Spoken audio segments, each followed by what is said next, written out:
Hello and welcome to another episode of Two Guys and a Chainsaw. I'm Todd. And I'm Craig. As you all know, we are continuing with our request. We're just plowing right on through the list. And Darren messaged us quite some time ago about a movie called The Triangle. So we decided to sit down and watch a movie. Unfortunately, the movie that we found and that we did is called Triangle. It's also a thriller horror movie, but we're highly suspicious that this might not actually be the movie that Darren requested now that we reflect upon it. So, Darren, you're out there listening. We supremely apologize if you didn't want us to see 2009's Triangle and instead wanted us to see The Triangle from several years later. So, anyway, who cares? We watched the movie Triangle from 2009, and that's the one we're going to talk about today. Yep. Craig, I have to be completely honest with you. I don't really know how we're going to talk about this movie. It's perfectly fine. It's quite an interesting movie. I enjoyed it. I loved watching it. However, it's a difficult movie to discuss and talk about because the plot itself is kind of convoluted. It loops around. And, our normal podcast scenario is here we sit and we kind of talk linearly through the plot, and then we talk about the actors and the characters and what happens. But this movie is not so linear, so it's going to be more tricky, I think, to follow our regular format. We're just going to have to, freestyle it this time around. As opposed to our, usually tightly scripted discussion. That's right. Normally, it's this very extremely academic, planned out, discussion. Yeah, exactly. So it's basically the same. Yeah. I know what you're talking about. I think that the reason that it's difficult to talk about is because it's going to be near impossible, if not impossible, to just kind of blow our wad right from the beginning. Because thank you for that. Yeah, that you're one. welcome. You don't want to blow your wad right at the beginning. Usually not. Yeah. I mean, depends, but right because all right, here's what I'm going to say. I liked this movie. I thought that it was clever. Yeah. And I thought that, if you care enough to kind of think about the writing and the inspiration, I think it's actually very clever. But I will also say, and I'm interested to see if you thought the same thing, I found it pretty predictable. Like, didn't you kind of know what was going on from the beginning? Yeah. Like, not from the very beginning, but like 15, 20 minutes in. Yeah. I don't know. Have we seen this concept before and so it was predictable? Or was it just a sort of thing like, oh yeah, I get what's happening, and so... I mean, I might not know exactly how it's all going to pan out at the end, but I kind of feel like I know it's all going to cycle back to the beginning, and that's sort of how we're going to be left, right? Right. Now, also, again, in all fairness, yes, this we thought was a request, but I also had recently seen this on a list. I read all these lists on these horror websites, and this one was under... horror movies that have something to do with time travel or some time alternate issue. Dimensions or something. Right. Yeah. So I kind of knew going in that there was going to be that element to it, and maybe if I hadn't known that, then I wouldn't have picked up on it so quickly. But there were also... not so blatant that it was lazy, but there were some major clues. Like as I was watching, I was like, "Oh," little things that I felt like, "Oh, okay, I know what's going on." But I think we can kind of break it down at least because from the beginning, at least, it seems pretty much like a linear story. It's a little bit confusing in the beginning. The movie was filmed in Australia, right? I think Queensland? Yes. Yeah, it's a British-Australian film, yeah. It's supposed to be set in Florida, but filmed in Australia, and the star of the movie is Melissa George, who is recognizable. She's actually done quite a few horror movies. She was in the Amityville remake. She was in Touristas, which I remember being pretty good. She was in 30 Days of Night, and her name is Jess in the movie, and the movie opens up kind of ambiguous. She's comforting a young boy, and saying to him, you just had a bad dream. Sometimes when you have bad dreams, it makes you think that you saw bad things, but you really didn't. And then it picks up with her kind of doing some mundane things around the house, eventually getting in the car and driving away. But I was just noticing little things right from the beginning. Like she hears her doorbell ring and she comes out and there's nobody there. And I noticed right away that her address, whatever street she's on, her house number was 237. And immediately that number, I was like, why do I know that number? And I remembered pretty quickly that that's the room from Kubrick's The Shining that Danny is not supposed to go in. And that number pops up a couple of other times, and there are other little subtle nods to The Shining. So I was already kind of excited about that because I like that. The doorbell rings. There's nobody there. She sees a note on her refrigerator that says, Greg, the Triangle Harbor, 8:30. And then you just see her driving away. We end up at this boat and all these people congregating on this boat. There's Sally, who's this redheaded girl, and I say girl, these are all adults. Yeah. Downey is her husband. Heather is Sally's friend, who she's brought along to try to set up with the captain of the boat named Greg, who is her friend. And then Victor, played by a very young Liam Hemsworth. Yeah. And the last person to show up is Jess, our main character. When she shows up, she's kind of out of sorts. So much so that they comment on it. Like, it's a thing. Like, why is she acting weird? And Greg is the one who has invited her. I think we kind of find out that he knows her. Like, she's a waitress in a diner that he frequents, and they're just kind of starting, this kind of flirtatious, relationship or whatever, but he's invited her to go out sailing, and he greets her. Hey, what's the matter? I'm sorry. You got nothing to apologize for. What is it? Are you okay? Just tired. Well, listen, we don't have to go today if you don't want to. No, we do. I want to go. You sure?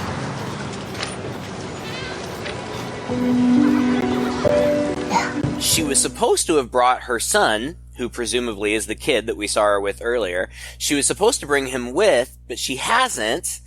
And she says that he's at school. And we find out that even though it's a Saturday, it's feasible that he would be at school because he has special needs and he goes to a special needs school that's open 7 days a week. And that's how it starts out. And then they go sailing. They give us 5 minutes of getting to know who these people are. And all we really learn is that Sally and Downey are kind of douchebags. Like, not huge douchebags, just kind of douchebags. Yeah. Heather, we don't really know anything about at all. And Victor is like, this young vagabond that Greg has taken in. And Greg seems like a nice guy. That's it. That's like all of the character development. Yeah, that's it. in about 5 minutes. And then, it's beautiful. They're sailing. It's great. And then all of a sudden, the wind dies. And immediately after that, this huge, scary storm rolls in. And right before the storm hits, Greg tries to call the Coast Guard and kind of gets in touch with them, but it's fuzzy.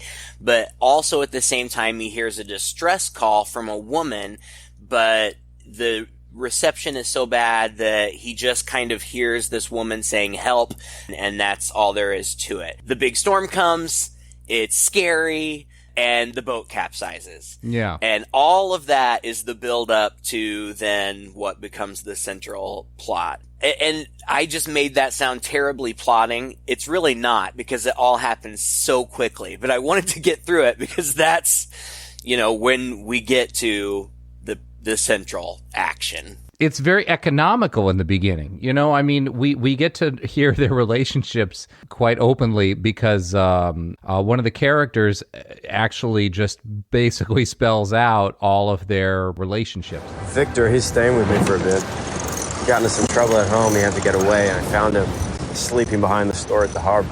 We got talking, and now he lives here.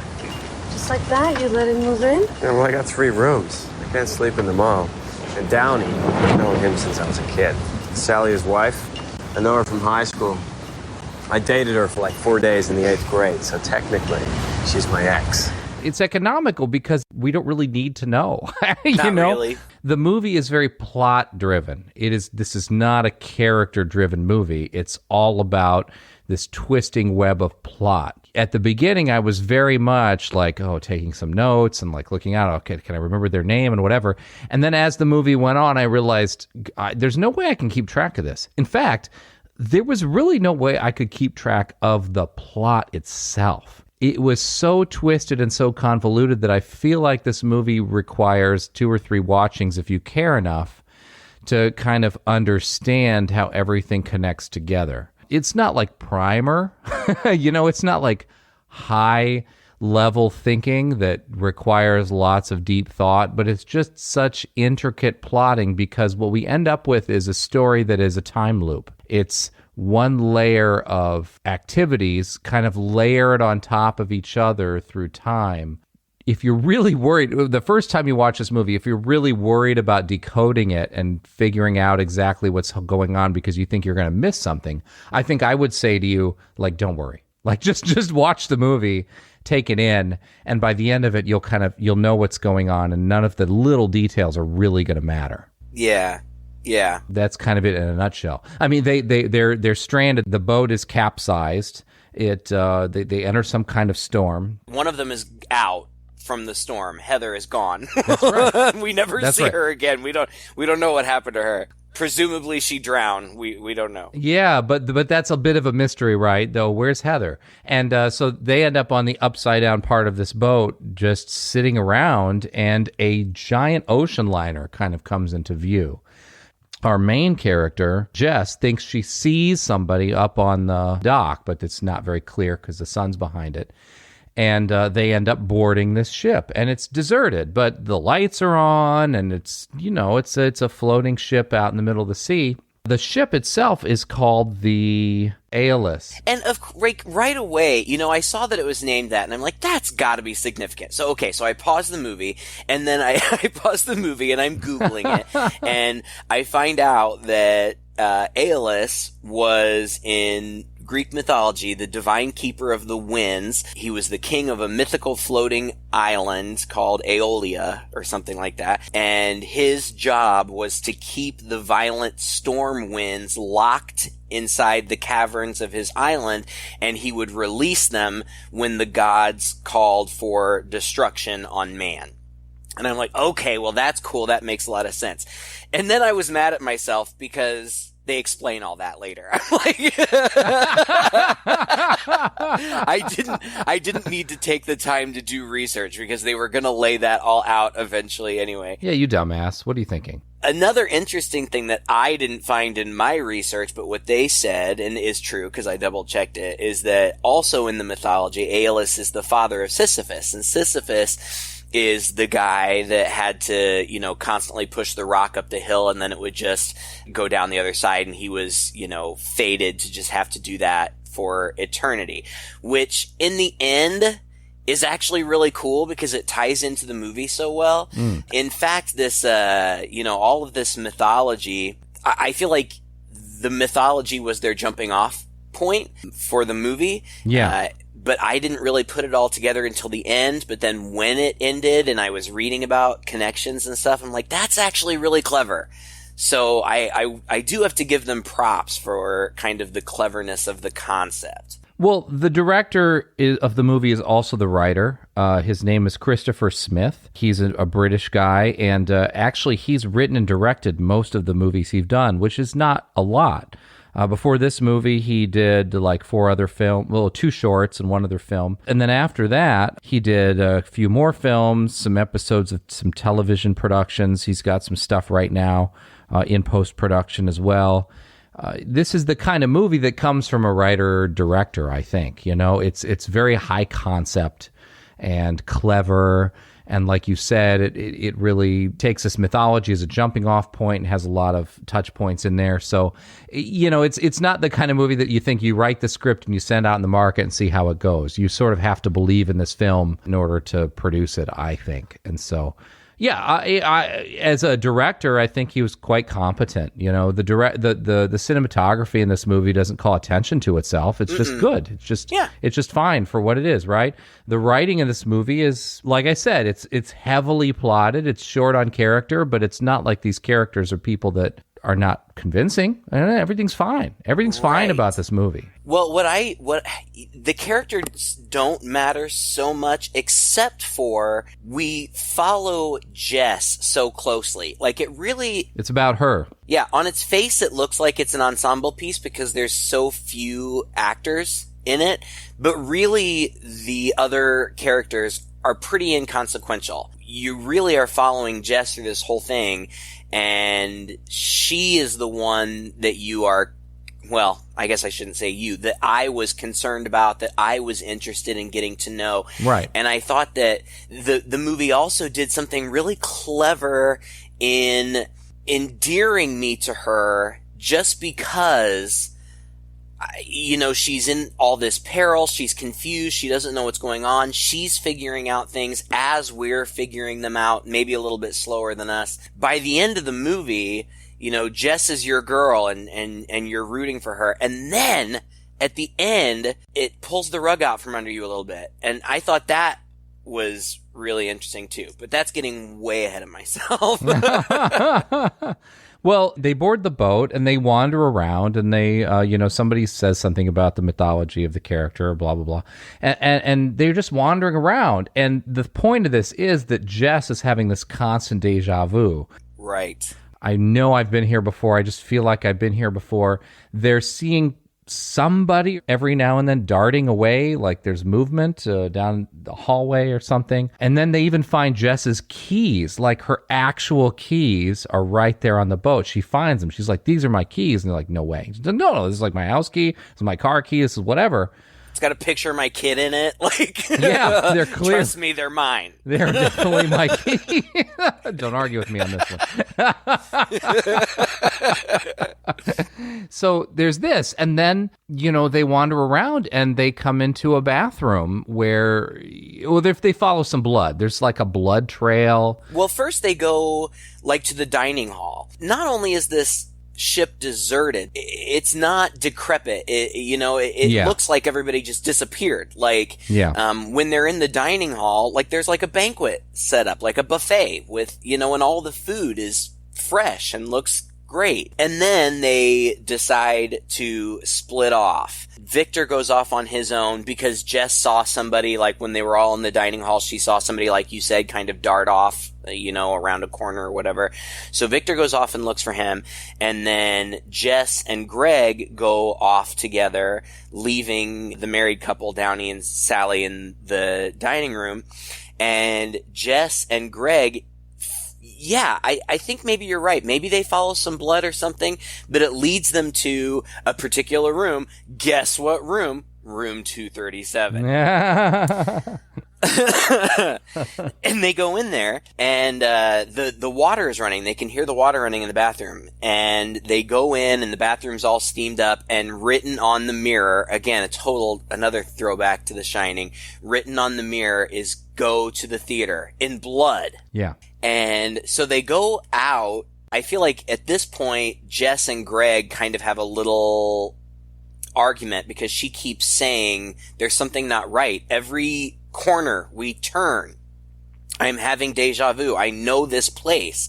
And he's like, no, you're crazy. It's just the people on board are just messing with us or something. But they have this little, mild disagreement. And she goes off and she runs back into the married couple. And the married couple says something like, I thought we were supposed to meet in the theater. And in my mind, I thought, what? I don't remember anybody ever saying anything about meeting in the theater. But apparently, they're going to or whatever. And then, I don't know, I feel like you said, the plot loops around so much, I feel like I kind of am getting lost. Those two go off, the married two go off, and then Jess, I think, runs into Victor in the dining hall again. Yeah. But Victor is all, like, bloodied and acting weird, and he attacks her. Yeah. and Tries to choke starts her. throttling her. And she's like trying to fight him off, and she reaches around the back of his head and sticks her finger in a hole in the back of his head. Yeah. And this whole time we're like, we have no idea what's going on. Why is he attacking her? Why does he have a hole in his head? So random. Yeah. And so she gets away from him. She runs to the theater. And in the theater, she finds the married couple standing over Greg, who is shot and killed. And the married couple accuses her of doing it. And she has no idea what's going on. And then all of a sudden, somebody starts taking shots at them, kills both of the married couple, and Jess runs off on her own. And now she's being pursued by this mysterious gunman in like coveralls and burlap sack over the head. And there's a chase between them, and like this person is shooting at her, and eventually they come face to face, and they're fighting and battling it out. And this is the moment where I figured it out, because they're fighting, and this person, of course, is, costumed from head to toe. So you can't see any distinguishing features. You don't know who it is. But at one point, Jess knocks this person down, and I noticed out of the corner of my eyes, and I paused it, and I went back just a few frames, and I looked, and I saw they're wearing the same shoes. They have the same feet. And at that point, I knew it's her. Somehow, she's fighting herself. Eventually, they fight, and she gets this masked assailant, like on the ledge of the boat, and the assailant, it's muffled, so you can barely hear it, but they're like, you have to kill them, you have to kill me, that's the only way to get out of this. And Jess does hit her with something and knocks her over. And so at that point, I felt like I knew what was going on, and it turns out I'm right, but I don't really remember how she figures it out. Do you? It takes a little bit of time, and this is where, I didn't take notes during this movie, and I kind of wish I had. I think she yells at this point, and at this point she looks over after she's knocked this person overboard, and she sees them on the overturned boat. That's right. Out on the water. Including herself, right? And that is who, when they were out on the water on the boat, when they looked up at the boat for the first time and thought they saw somebody up on the dock, it's actually her. She's turns away, and at that point, you figured it out, I don't know, 30 seconds before pretty much anybody else would figure it out. So this boat is, I guess, stuck in time in some way. She's on some kind of time loop, and because this person said to her, you've got to kill everybody, it's the only way to get off the boat, she's got this idea stuck in her head. And so now, everything that seemed weird about what we just saw has an explanation, because in the time loop, it's now her with this realization that she's in a time loop going through and doing things. Well, and I thought that this was cool, because basically what happens is we see the last 10 minutes of the movie that we just saw, but now from her new perspective. Yeah. She is observing what she just experienced. Yeah. From behind the curtain. And so, when they thought that they were seeing people darting around corners and stuff, it was her. It was always her. Yep. And the person who dropped her keys, it was her keys. It just fell out of her pocket while she was darting around. Right. And they find those. Yeah. She corners Victor, right? Victor comes around, and she corners him, and she started talking to him, and she's trying to tell him that something weird is going on, whatever. And they're chatting, and she kind of grabs him, and more or less like in a way, just to emphasize, like, look, stop, like, here's what I'm saying. And she kind of chucks him against a wall outside on the dock of the boat. It turns out that she had accidentally thrown him against, there was like a hook on the wall. It was just a hook that was holding like some lifesavers or something.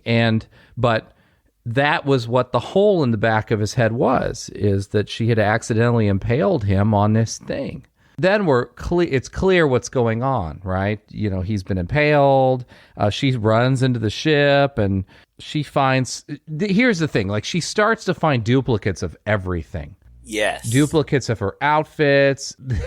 This is kind of interesting, actually. It's a neat concept that this time loop. Like, somebody dies, then they die in this one spot. But because this time loop has happened, I don't know, presumably 12 times before, there are like 12 corpses in this spot where she's dropped them.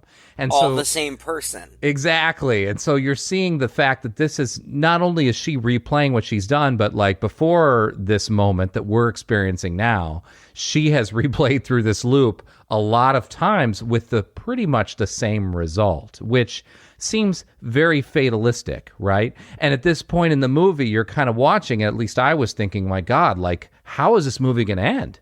Because clearly, every time this loop has happened, it's pretty much been the same result. Like, the same person has died in the same place. How are we going to get out of this? And I think at that moment, I was very intrigued at the concept of the film, even though I'd figured out, what was going on. Well, the paradox with these time travel or time loop movies is, at some point I started to get frustrated with her because I felt like, what's going to happen. Like, you've already been through this once. You were just on the other side of it. So, like, if you continue to play it out the way that it played out the first time, it's just going to be the same. And there were other times when I thought, oh, she's changed it. 'Cause, like, at one point, she ends up in the ballroom and she intercepts Victor from attacking the other her. Right. And so there are two of them. There are two of her there, and he sees that there are two of her there. And at first I was like, if she keeps changing things, I thought, okay, maybe if she changes things, the outcome will be different.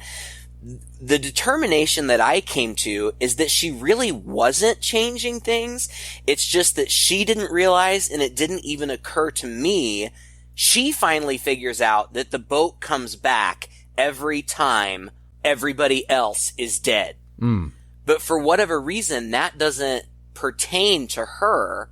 So every time the boat comes back, she hasn't died every time. Sometimes one of her has, but the way that I understand it is that at any given time, there might be 3 or 4 of her running around. Yeah. She just doesn't know where they are or what they're doing. True. Because she hasn't been through it yet.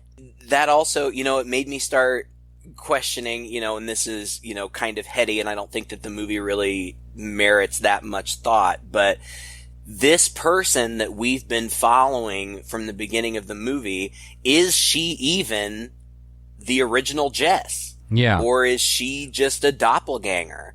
And that, I think is something that her character struggles with in the movie too. Like, there are several instances where she has the opportunity to dispatch another her, but she's reluctant to do it because the other her, begs and says, I have a son and all of these things. And that actually gets her in trouble more than once, that she doesn't just, pull that trigger right away instead of hesitating.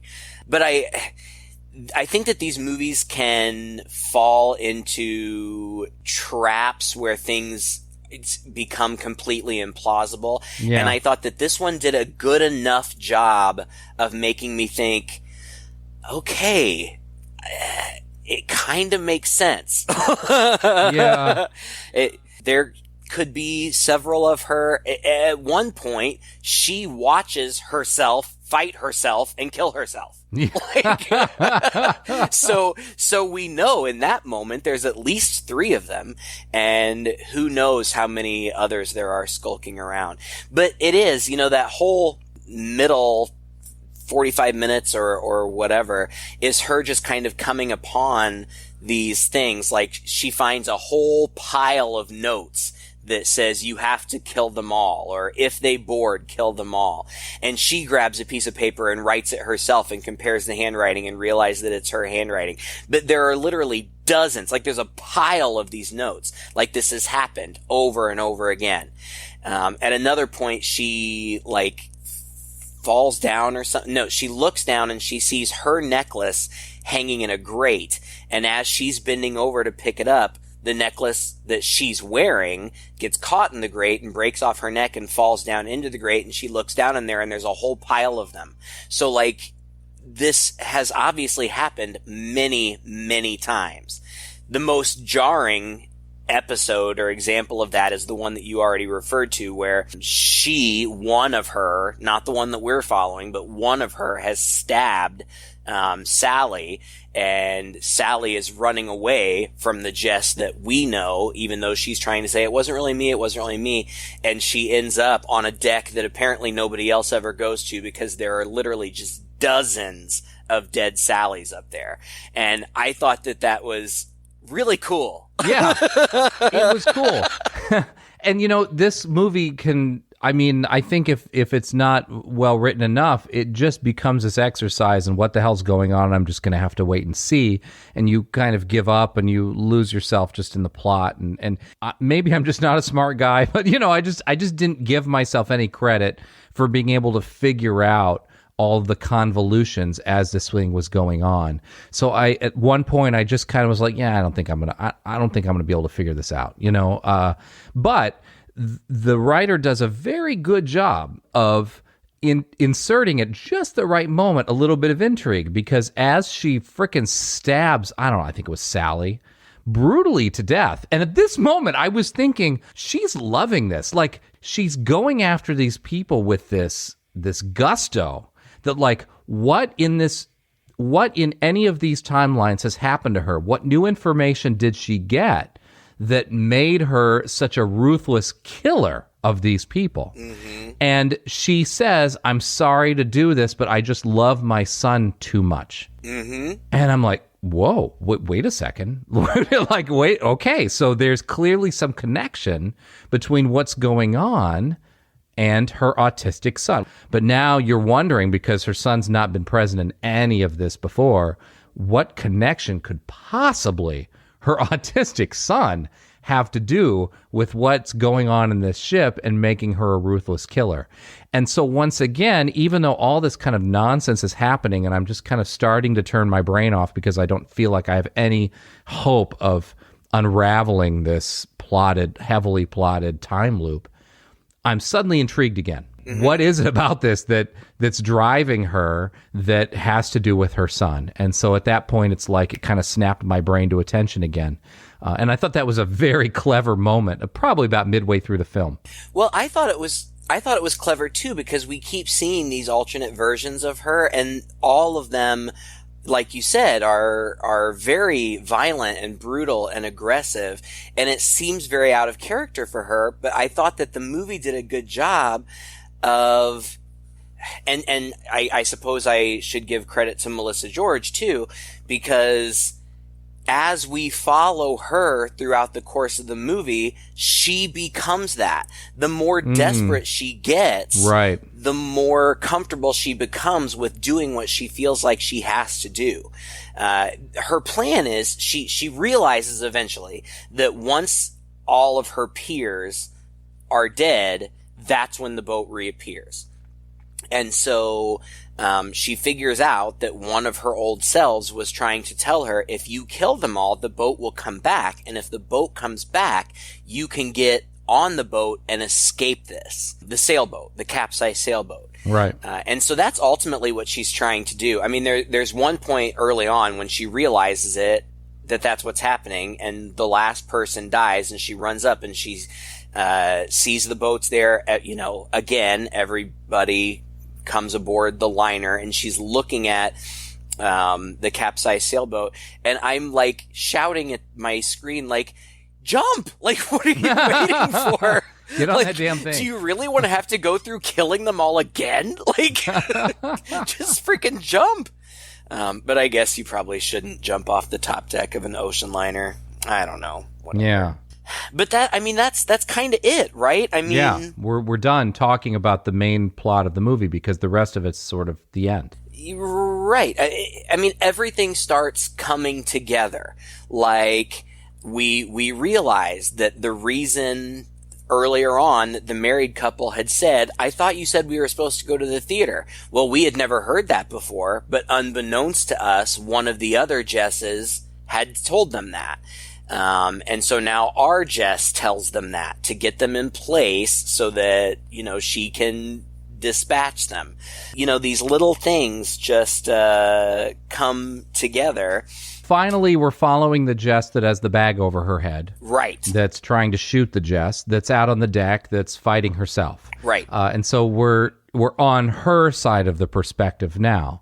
And the Jess successfully fends her off, as we saw before, and tosses her over the edge, and she falls into the water with the bag on her head. I do have to say, though, that was the most frustrating part of the movie, because I even wrote down in my notes, what's going to happen. Yeah. She's already had this fight before. She's just on the other side of it. Don't do the same thing. The person that you were... Right, don't do the same thing. I know. But whatever, she does, and for plot purposes, I guess she has to. Yeah. I mean, at some point, we need to kind of see where this looping kind of ends up. And this character falls over the side, this version of her falls over the side into the water. And then the screen sort of fades out and comes back into an image we've seen before. And that's of her laying on the beach, with her eyes open, looking toward the waves. And the waves are coming in, and there's her clothes or something, I guess her previous costume, coming at her in the waves. Well, now we know exactly what that is. And she gets up, and she's kind of dazed, and she stumbles around and stumbles forward. Well, we had seen this earlier on in the film. And she goes to her house, except doesn't go inside, and kind of looks in through the window and sees her autistic son there painting or doing whatever at his desk inside the bedroom, and then sees herself having this huge fight with him. She's mad at him. He did something. He spills some stuff or whatever. She gets just overly angry at it, frustrated, and is going down to wipe it up.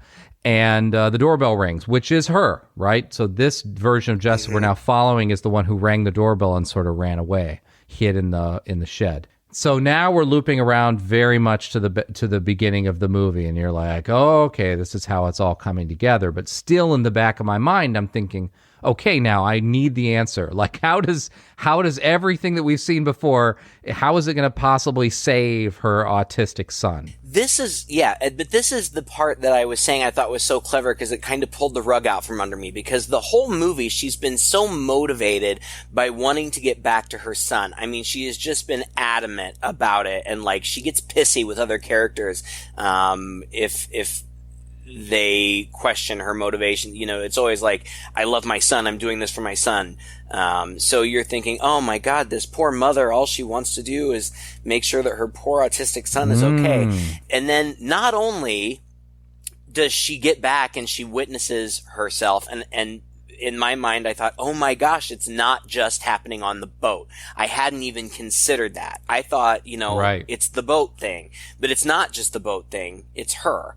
When I say the rug was pulled out from under me, she's a terrible mother. Yeah. Exactly. She's horrible.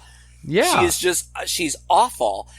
She says awful things to him. She yells at him and berates him for, simple mistakes that any child, not even mistakes.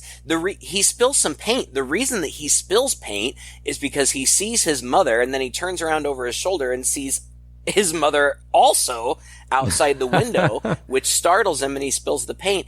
And she yells and screams at him and says something like, why can't you be a normal kid? You're just like your dad. He was an asshole too. She's awful. Yeah, it's true. And so it really took me aback, because I'd been rooting for this character. Now you realize she's awful. Yeah. But it's kind of like her own epiphany as well. She realizes that she's awful, so she kills herself.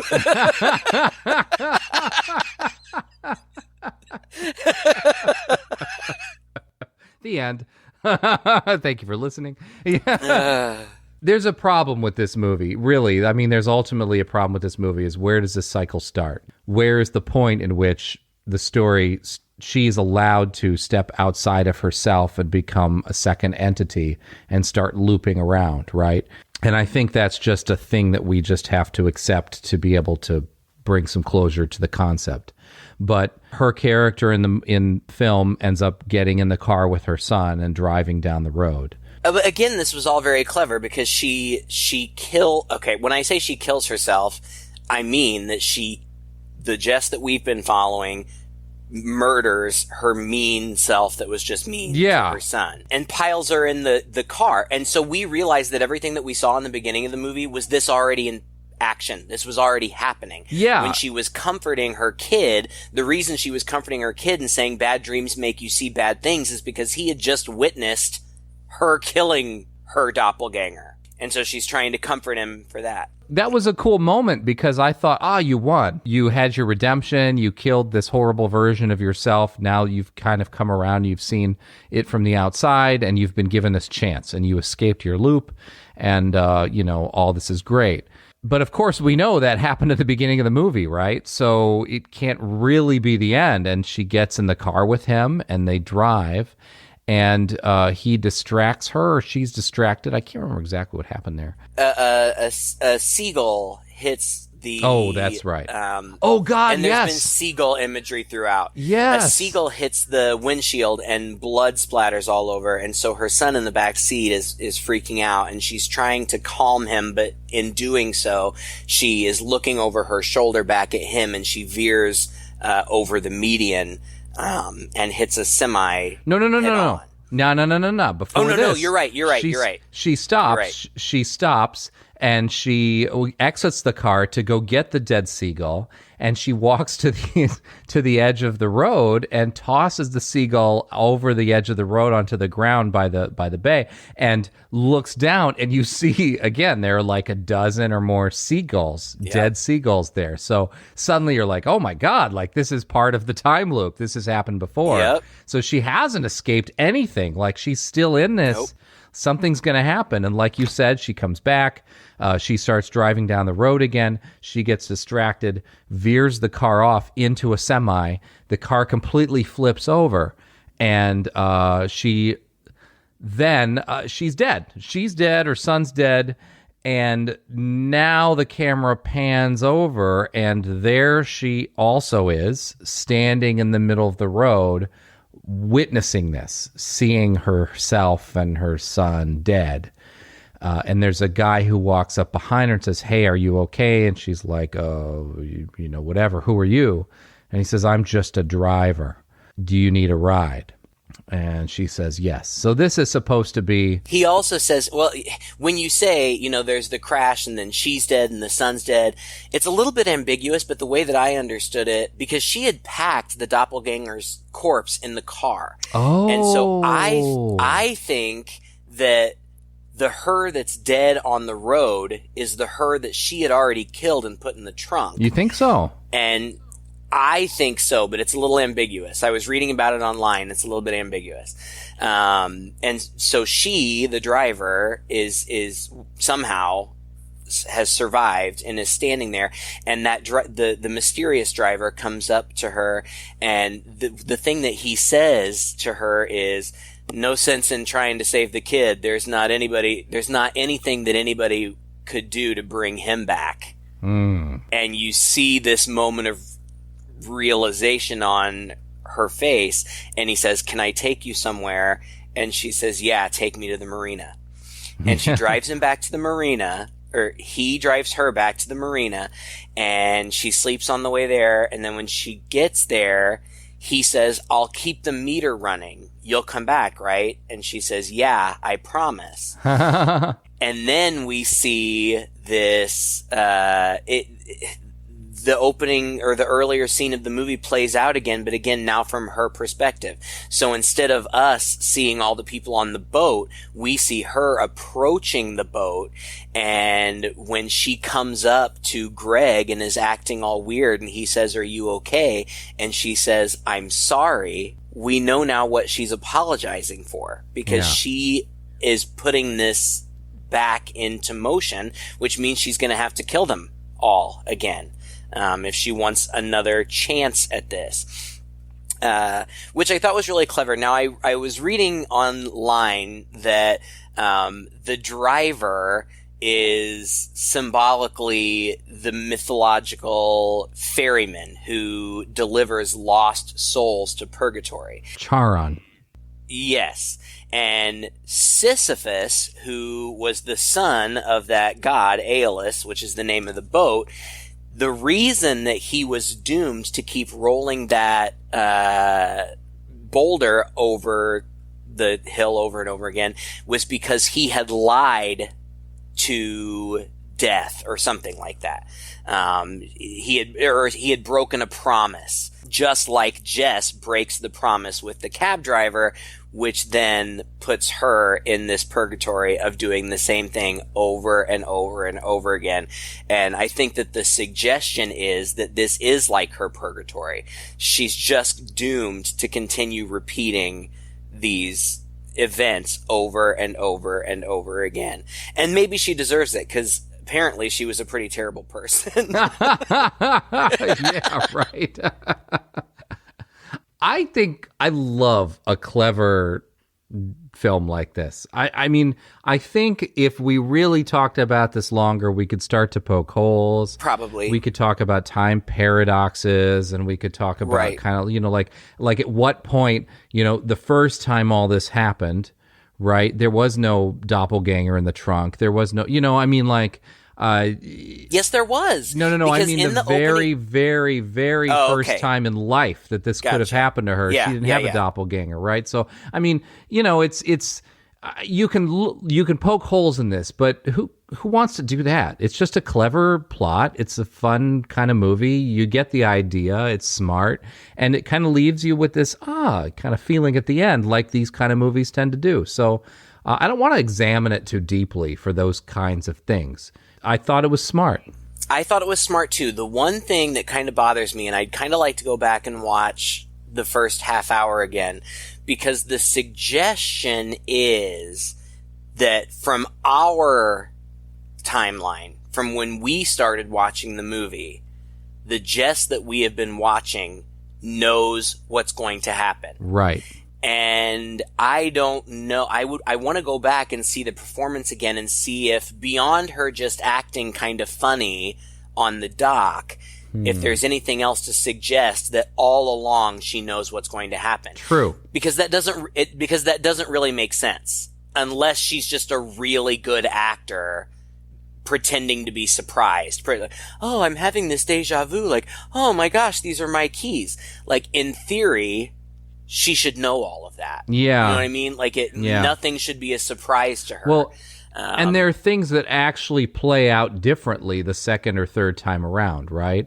I mean, like, literally new things happen in the theater. Things happen slightly differently, the second or third time we see it. So it's not really this case of where the first time you watch this plot, go through, you're seeing all of the iterations, combined together of what could possibly and has happened before. Yeah, you've got to kind of allow for, like you said, you've got to kind of allow for the fact that maybe there was a first time and a second time and a third time. They can all be different and not necessarily reflected in one reality, which is problematic, right? I mean, it's problematic to the whole concept, really, when you think about it. You've got to, what's the rule? Like, you only get to see the previous iteration play out in front of you, Right. Yeah. But I mean, if this person is truly doomed to loop the same thing over and over again, but she has a free will, she's not necessarily going to make the same decisions over and over and over again, unless the movie gives a really clever way for that to happen. And the movie can't do that. It's not possible. No. So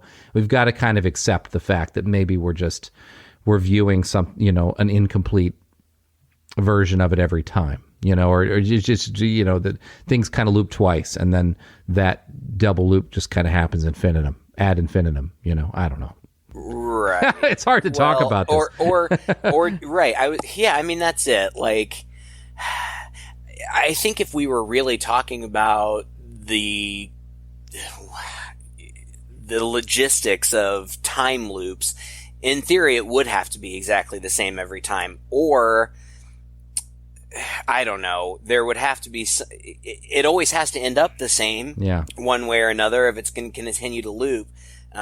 But that's putting too much thought into it. It's. I liked this. I was entertained.